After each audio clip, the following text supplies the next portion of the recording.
इतनी बड़ी दुनिया है, कोई किसी को कहाँ समझता है। और किसी ने क्या खूब कहा है, दुखी क्यों होते हो कि ये जमाना तुम्हें समझ नहीं पाया। दुखी क्यों होते हो कि ये जमाना तुम्हें समझ नहीं पाया। तुम फुर्सत की चीज हो यार, और ये जमाना जल्दी में है। नमस्ते दोस्तों, मैं हूं निशु। दास प्रथा के दिनों में एक मालिक के पास बहुत सारे गुलाम हुआ करते थे। उन्हीं में से एक गुलाम था जिसका नाम था लुकमान। लुकमान था तो सिर्फ एक गुलाम, लेकिन वह बहुत ही चतुर और बुद्धिमान था। उसकी ख्याति दूर दराज के इलाकों में फैली हुई थी। एक दिन इस बात की खबर उसके मालिक को लगी। मालिक ने लुकमान को बुलाया और उससे पूछा, सुनते हैं तुम बहुत बुद्धिमान हो, मैं तुम्हारी बुद्धिमानी की परीक्षा लेना चाहता हूँ। अगर तुम इम्तिहान में पास हो गए तो तुम्हें गुलामी से छुट्टी दे दी जाएगी। अच्छा जाओ, एक मरे हुए बकरे को काटो और उसका जो हिस्सा बढ़िया हो उसे ले आओ। लुकमान ने आदेश का पालन किया और मरे हुए बकरे की जीभ लाकर मालिक के सामने रख दी। कारण पूछने पर कि जीभ ही क्यों, लुकमान ने कहा, अगर शरीर में जीभ अच्छी हो तो सब कुछ अच्छा ही अच्छा है।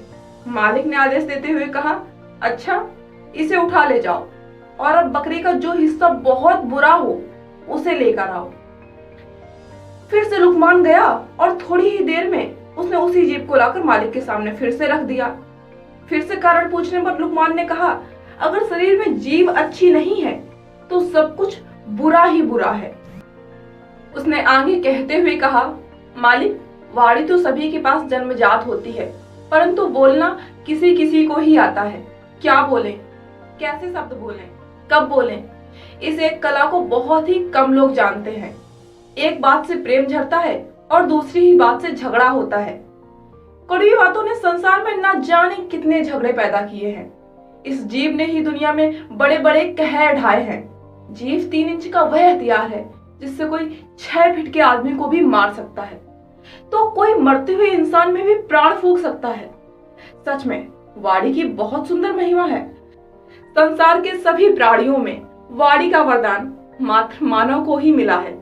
उसके सदुपयोग से स्वर्ग पृथ्वी पर उतर सकता है और दुरुपयोग से स्वर्ग भी नरक में परिवर्तित हो सकता है। अब भारत के विनाशकारी महाभारत का युद्ध वाणी के गलत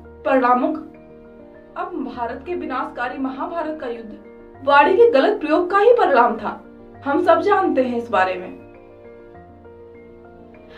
मालिक लुकमान की बुद्धिमानी और चतुराई भरी बातों को सुनकर बहुत खुश हुआ।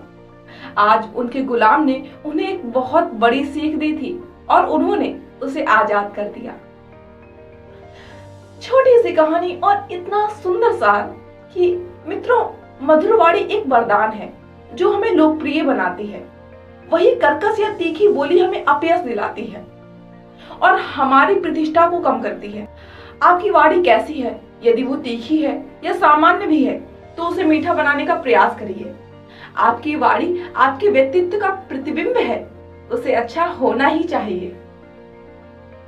एक बार फिर कहूंगी दोस्तों, अच्छे बनिए, बेहतर बनिए, बेहतरीन बनिए जीवन में।